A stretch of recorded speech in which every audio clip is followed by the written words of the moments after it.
અમદાવાદથી શિક્ષણ ક્ષેત્રને લઈને મહત્વના સમાચાર સામે આવ્યા છે। શાળા સંચાલક મંડળે રાજ્યના શિક્ષણ મંત્રી અને મુખ્યમંત્રીને પત્ર લખી શાળાઓની આસપાસ જંક ફૂડના વેચાણ પર પ્રતિબંધ મૂકવાની માંગ કરી છે।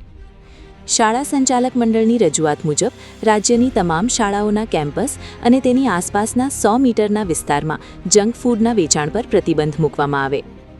નાના બાળકોમાં વધતા ગંભીર રોગોના બનાવોને ધ્યાનમાં રાખીને આ માંગ કરવામાં આવી છે। સાથે જ શાળાઓમાં ચાલતી કેન્ટીનનું મહાનગરપાલિકા અથવા સંબંધિત સ્થાનિક તંત્રમાં રજિસ્ટ્રેશન ફરજિયાત કરવામાં આવે તેવી પણ રજૂઆત કરાઈ છે।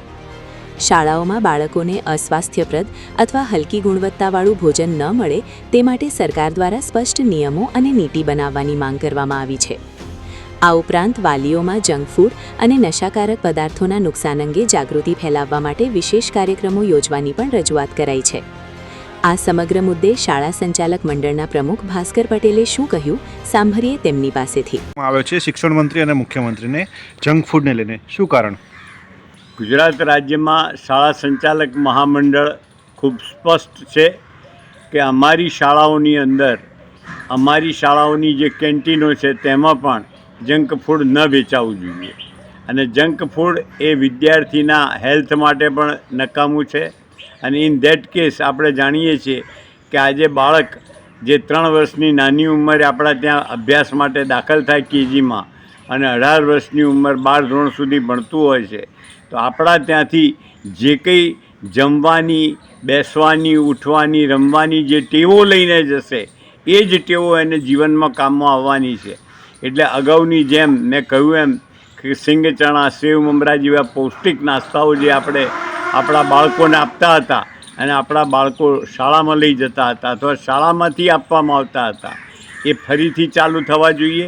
એટલું જ નહીં, કેન્ટીનોનું રજિસ્ટ્રેશન થવું જોઈએ। જો નગરપાલિકા, ગ્રામ પંચાયત કે કોર્પોરેશન હોય તો એનું રજિસ્ટ્રેશન થવું જોઈએ। ત્યાં શું મળે છે તેની અમુક સમયાંતરે તપાસ થવી જોઈએ।